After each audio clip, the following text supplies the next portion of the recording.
நேரம் ஒதுக்கி இந்த விழாவில் கலந்து கொண்ட அனைவருக்கும் மீண்டும் ஒரு முறை பணிவான என்னுடைய வணக்கத்தையும் நன்றியும் தெரிவித்துக் கொள்கிறோம். நம்மளுடைய கட்சியில மிக விரைவில் ஒன்றிய தலைவர்கள், நகர தலைவர்கள் நியமிக்கப்பட்டு கிளை செயலாளர்கள் மிக விரைவில் நியமிக்கப்படுவார்கள். நீங்க எல்லாமே இப்ப இருக்கிறது போலவே எப்பயுமே பதவின்றது ஒரு அடையாளம் மட்டும்தான். நான் எல்லா ஸ்டேஜ்லயுமே சொல்றது அதுதான். பதவியை வச்சு எதுவுமே கிடையாது. நம்மளுடைய உழைப்பு, நம்ம நடந்து கொள்கிற விதம், நம்ம கட்சிக்கு எந்த அளவு உண்மையா இருக்கிறோம், இதை வைத்துதான் ஒரு மனிதன் எடை போடப்படுகிறான் நம்ம கட்சியில. அதனால தயவு செய்து பொறுப்பை பத்தி யாரும் பெருசா யோசிக்காம நீங்க எல்லாருமே ஒத்துமையாக செயல்பட்டு 2026 நம்மளுடைய தலைவர் தளபதி அவர்கள் சிஎம்மாக அமர வைக்க வேண்டும் என்பது மட்டும்தான் நம் சிந்தனையில் இருக்க வேண்டும். வேற எந்தவித சிந்தனையுமே உங்களுக்கு இருக்க கூடாது. அதற்காக எந்த ஒரு தியாகத்தையும் ஒரு தொண்டனும் செய்ய தயாராக இருக்க வேண்டும். நான் உட்பட அனைவருமே. தலைவர் ஒருத்தர் ஜெயிச்சிட்டார் அப்படின்னா, சிஎம் உட்கார்ந்துட்டாருன்னா நம்மளுடைய அத்தனை பேர் வாழ்க்கையும் சொர்க்கம் என்பதை யாரும் மறந்துடாதீங்க.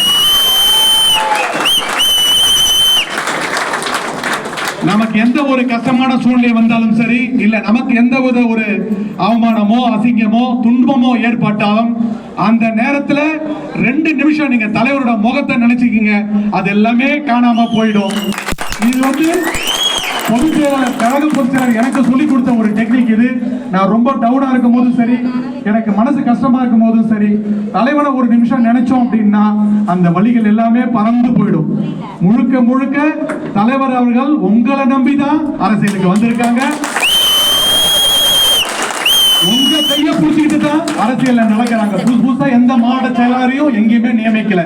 இத்தனை வருஷம் யாரு தளபதிக்காக கூட நின்னமோ அவங்கள வச்சுக்கிட்டு தான் களத்துக்கு போறாரு, யுத்தத்துக்கு போறாரு அரசியல் களத்துல. அதை நீங்க மனசுல வச்சுக்கிட்டு முழுக்க முழுக்க தளபதிக்காக உங்களுடைய ஆதரவை நீங்க எப்பயுமே கொடுப்பீங்க. நான் சொல்ல வேண்டியது கிடையாது. பட் இதனால உங்களுக்கு எந்தவித மனக்குறை இருந்தாலும் நேரடியாக சம்பந்தப்பட்ட தலைவர்கள்ட்ட அணுகி அந்த விஷயத்தை நீங்க சொன்னீங்கன்னா உடனடியாக அந்த குறைகள் தீர்த்து வைக்கப்படும். அதனால நம்மளுடைய ஒற்றுமை தான் நம்ம பலம். எஸ்பெஷலி இந்த ரிஷிவந்தி சட்டமன்ற தொகுதியில் நம்ம போராடணும்னா எப்படி போராடணும்னு உங்களுக்கு எல்லாருக்குமே நல்லா தெரியும். இதே மாதிரி தான் ஒரு தொகுதியுமே.